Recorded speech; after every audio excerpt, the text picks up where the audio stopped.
So if you're someone who's wondering how to save your marriage, or maybe you're ready to get out of a marriage, or probably you're the kind of person that's like, I cannot leave this marriage until I've done everything possible, until I've really tried my best and explored every option because I can't feel good about leaving until I do, then this video is for you. And I want you to get a clear idea in this video about where to shift your focus and some very strategic things for you to do so that you can know with absolute certainty if this is something that's savable. And I'm saving the very best for last. The bonus tip at the end is by far the most important part of this, so stick around for that. For those of you who are new here, welcome. I'm Ketra Thompson, and I'm a certified master hypnotist and a relationship coach.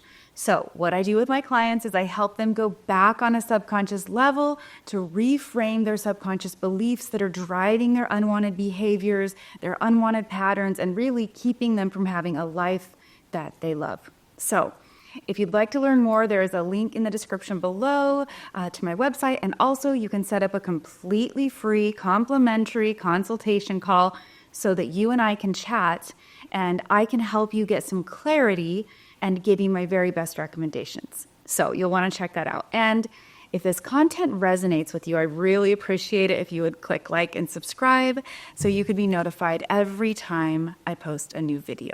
Now, I'm going to give you some strategic steps that you can take to really determine if your marriage is savable and to really flip the dynamics. But first, I want to talk about the things that you need to stop doing and you need to be really aware of before you implement these things, because these are the killers of relationships. And John Gottman is really great. I've read all of his stuff. One of the most notable relationship researchers. And he has really identified, I think, what he calls the 4 horsemen, these 4 things that really destroy relationships. And so the first thing is criticism. You have to stop criticizing. That's putting the focus on the other person, and it's not usually done in a constructive way when there's a lot of that happening. So stop the criticism. The next one is defensiveness. Defensiveness is such a subconscious trigger of wounds that feel like they need defended, but we've got to stop defending them and eliminate the defensiveness. The third one is contempt. We really cannot keep holding our partner in contempt and having contempt for them without looking at things in a big picture way and having a bigger amount of willingness to be understanding. And the fourth one is stonewalling. Now, stonewalling is really, really painful and destructive. It's withholding of affection. It's the silent treatment. It's pulling away so that you think you're going to solve this on your own and then come back and never talk about it again. It doesn't work, and it doesn't create repair. Because the thing is, the other thing that John Gottman has found in his research is that 70% of the issues you have with each other are unsolvable. But keep this in mind. They are unsolvable in the dysfunctional, really miserable marriages, and they are also unsolvable in the happy marriages. And so the difference is eliminating these things that create all of the distance making between the two of you. And it really is about not allowing those things to create a triggered response. And so just because you can't solve a specific little problem doesn't mean that you can't find a way to live with it or to communicate about it. You can, but communication often stops when we have an emotional trigger and now we're being defensive, or we're blaming, or whatever. Now, the one thing you want to keep in mind when these toxic behaviors are happening, the criticism, the defensiveness, the contempt, the stonewalling, is that these emotional highs and lows can be very addicting. So they create this release of chemicals in your body, the adrenaline, and all these things that you start to kind of want them subconsciously, unconsciously. And so sometimes when this is a real pattern, people will pick fights so that they can get this boost inside of them. They don't even know why they're doing it, but they've become addicted. And we've got to break the addiction to the familiar if we're going to create lasting change. That's what keeps most people stuck, is the addiction to the familiar. So let's talk about what works. Okay, before I dive into that, I want to say that I want you to commit to this like an experiment for a week. Now, keep in mind that long-term consistency is required in order to really rebuild and repair. So let's say there has been a lot of damage done, there's betrayal, there's a lot of just wounding. Those things really do take time and consistency. And so this is not something that is going to automatically put you into the bliss state of marriage at the end of 1 week. But 1 week will help you get some very clear information that's going to help you get some clarity. So the first step is for you to take 95% of responsibility in this relationship. This is about getting the focus off of your partner and putting it back on yourself so that you can do the work from here. You cannot control other people. You cannot control whether they do or don't grow, whether they heal, how they do or don't respond. And so you've got to stop controlling someone outside of you. You've got to stop trying, because it's kind of like a magnet when you've got one end, that's the opposite charge or whatever, and it just kind of pushes the other one away.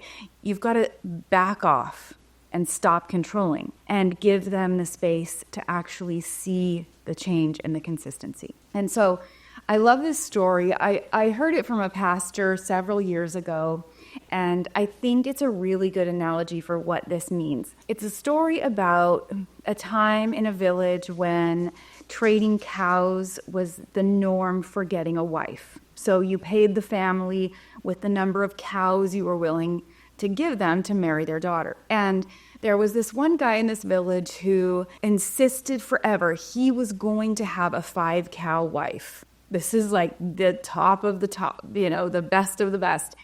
And he said it for years.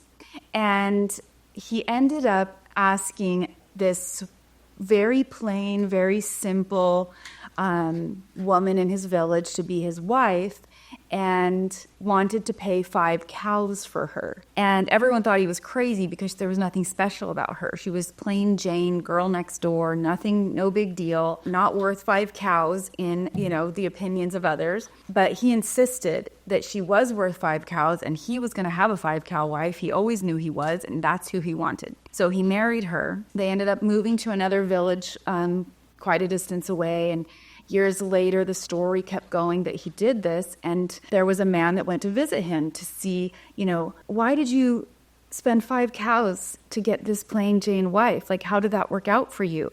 But when he arrived at their house and his wife opened the door, she was stunning, glowing. She was beautiful. She was radiant. She was warm. She was confident.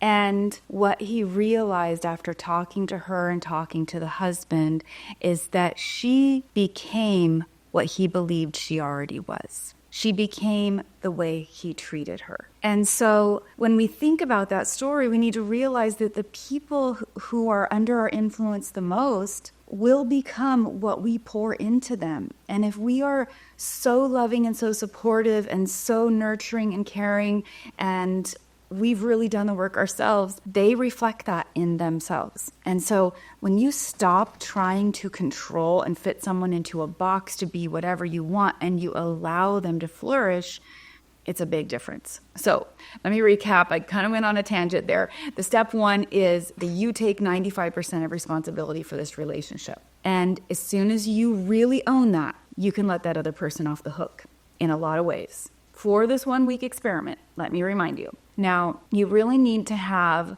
20 positive interactions to every 1 negative interaction. So if you're trying to do this and you're with someone who has narcissistic traits, they're going to create negative interactions all day, every day, picking fights, starting arguments about all kinds of stuff. And so you have to have a lot of healing work and a lot of boundaries work to remove yourself from that. But if you are paying attention to you, then you need to be the one that is not instigating arguments and not instigating negativity. That doesn't mean no boundaries, but it means we really need that balance of 20 positive interactions to every 1 negative. And what we can be working on is, again, getting the focus off of them and making sure the focus is on you, because you are the only person that you can control. Okay, so the second step is to make a list of 3 things that you appreciate or are grateful for about your spouse every single day for all 7 days. And there are no repeats. You cannot repeat anything that you've written from yesterday's list on today's or tomorrow's or anything from the whole week, because this is going to give you a real ability to notice that there are probably things that you've been overlooking and that you haven't been appreciating, and it gives you a more well-rounded view of your partner, which is really important because we can get stuck in this mental mindset that just keeps us focused in one direction in the negativity. We really need to keep in mind that you have subconscious programs that color the way you view reality. And so if you start focusing on what you haven't been focusing on previously, it can give you that well-rounded view. But I want you to keep in mind how strong these things are. So if you think about someone in a war-torn country, and that's all they've seen their whole life, is war and bombs being dropped, and they had to look for landmines every time they walked outside. Let's say you took them out of that and you brought them to a sleepy little town in America where it was picket fences and, calm, whatever, and you just said, hey, you're safe, have a good life. Do you think that they would really relax into that and trust it? Probably not. Their nervous system would be on high alert. They would be focused on danger. They would be looking for danger. They would be expecting danger, and they would probably create a reality of things going wrong for them because that's where their focus is. And so you really want to break that focus that you've had on someone's negativity and all the things you just can't stand about them because it's coloring your view. It is really tainting your ability to see reality the way it is right in front of you. And I can't tell you how many people I have worked with that have gotten divorced, and later, it's usually the husband, honestly, but later where I hear them say, I wish I would have healed inside that marriage. I wish I would have been able to save that and that we could have healed together instead of just being sort of hell-bent on keeping my same perspective that I've always had. So this is an important part. And making that list of appreciations and gratitudes about your spouse specifically is a really good way to get you to kind of zoom out and see the big picture. Now, step 3 is giving to them daily. And here's what I mean. I want you to tell them one thing you appreciate about them every single day. Giving isn't just tangible gifts. It can happen in a lot of ways, and that's one way that you can do it. Another way is creating time and space for connection. Talk about your day. Talk about something that was funny. Talk about the book you're reading. Talk about something that the way you would want to talk to a good friend. Not just bitching about the bad stuff, but talking about the good stuff, what you're learning, what you're excited about, what intrigued you today, what was kind of weird or curious about your day. Actual connection is really, really important. And so you can also share something interesting. You can share even just a feeling you had from the day. That's stepping into vulnerability a little bit more. It's not about them. It's not about you saying, I feel like you're being rude. I feel like you're ignoring me. That's not a feeling. Those are accusations. So we want to keep it focused on our own statements and what we're experiencing. So maybe I felt frustrated in traffic today. Like that might not be a positive one, but it's still something that's not focused on them. I felt really frustrated in traffic today, but then I turned on a podcast and I really changed my mood and it helped a lot.